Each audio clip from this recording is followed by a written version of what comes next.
The Beatles' encounter with LSD marked a pivotal moment in their lives and careers, deeply influencing their music, personalities, and public personas. Prior to 1965, the Beatles had experimented with various substances, but it was their introduction to LSD that crystallized a profound transformation.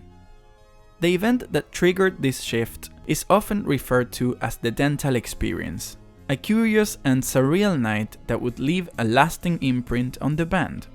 The precise date of the Beatles' first experience with LSD is unclear, but it likely occurred in March or April 1965 at the London home of their dentist John Riley. Riley, who was friendly with George Harrison, invited John and Cynthia Lennon along with George and his wife Pattie Boyd to dinner. Unbeknownst to the guests, Riley had laced the coffee with LSD, a substance that was legal and relatively unknown at the time. As the effects of the drug began to take hold, the group decided to leave Riley's flat and head to the Pickwick Club, a decision that marked the beginning of a bizarre and intense journey through London. The night unfolded in a series of vivid and often overwhelming experiences, culminating in a visit to the Adlib Club, where the Beatles' world was further warped by the drug's effects. George Harrison described the feelings as fantastic, with an overwhelming sense of love and connection to everything around him. The experience had a mixed reception among the group. While George and John were profoundly affected, finding a new level of closeness throughout their shared experience, Cynthia Lennon was horrified by the loss of control and the disturbing hallucinations. John, on the other hand, became increasingly enamored with LSD, and soon became a regular part of his life, creating a growing distance between him and Cynthia. Their second significant encounter with LSD occurred in August 1965 during a break in their US tour in Los Angeles. This time, Ringo Starr joined John and George in taking the drug. The Beatles' entourage, including the roadie Neil Aspinall, also participated in the experience, leading to a chaotic and surreal day that left a lasting impression on all involved. John Lennon later recounted how the drug profoundly shocked Paul McCartney, who remained resistant to it for some time. Paul McCartney's reluctance to embrace LSD created a growing divide between him and the rest of the group. While John and George became increasingly immersed in the psychedelic experience, Paul remained more cautious, eventually trying the drug only at the end of 1965. Paul's resistance, however, did not prevent LSD from influencing his songwriting, and its effects began to seep into the Beatles' music in subtle and overt ways. LSD's impact on the Beatles' music was profound. The drug opened new creative avenues for the band, leading to some of their most innovative and experimental work. The song Tomorrow Never Knows, recorded for the Revolver album, was one of the first tracks to directly channel the psychedelic experience. Its lyrics, inspired by the book The Psychedelic Experience, marked a departure from the Beatles' earlier work and signaled the beginning of a new era in music. Hi, sorry to interrupt the video. Just a very quick, very important announcement. I published a book. That's right, I published a book. It's called From the Cavern to Abbey Road, a journey through the Beatles' iconic landmarks.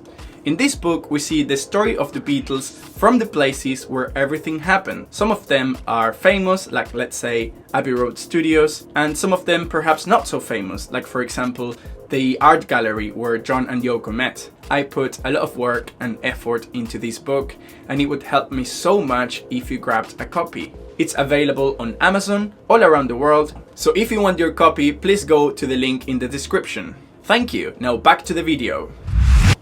But you're a public figure, and you said it in the first place, and you must have known that it would have made the newspapers. Yes, but to say it, is only to tell the truth. I'm telling the truth, I don't know what everyone's so angry about. Well, do you think you have now encouraged your fans to take drugs? I don't think it'll make any difference, I don't think my fans are going to take drugs just because I did, But the thing is, that's not the point anyway, I was asked whether I had or not. And then from then on, the whole bit about how far it's going to go and how many people it's going to encourage is up to the newspapers and up to you, on television. I mean, you're spreading this now at this moment. This is going into all the homes, you know, in Britain.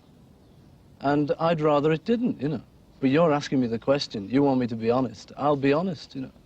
But as a public figure, surely you've got a responsibility to lots and No, lots it's of you've got the teenagers. responsibility. You've got the responsibility not to spread this now. You know, I'm quite prepared to keep it as a very personal thing, if you will too. If you'll shut up about it, I will. While John Lennon maintained that songs like Lucy in the Sky with Diamonds were not directly inspired by LSD, the association between the band and the drug was undeniable. The abstract and often surreal quality of their later work reflected the influence of acid, even if the references were not always explicit. For John and George, LSD became a gateway to deeper philosophical exploration, significantly altering their perspectives and creative processes. In contrast, Paul McCartney's relationship with LSD remained ambivalent. While he acknowledged its impact on his creativity, he was less enthusiastic about the drug's long-lasting effects, which he found exhausting and unsettling. Despite this, the peer pressure within the band and the broader cultural milieu eventually led him to experiment with the drug, although his experiences were often tinged with a sense of unease. The Beatles' exploration of LSD marked a turning point in their careers, leading them into new, uncharted musical territory. The drug's influence permeated their work, driving the creation of some of their most iconic and enduring songs. However, the personal and emotional toll it took on the band members, particularly on John and Cynthia Lennon's relationship, was significant, foreshadowing the tensions and eventual fractures that would later emerge within the group. So, this is pretty much it for now. Thank you so much for watching until the end. If you like this video, please give it a thumbs up. You can also follow me on Instagram or Facebook. There is a PayPal link for donations. Of course, every donation will be absolutely appreciated. You can also buy my book. Actually, that would make me very happy indeed. The Amazon link is in the description.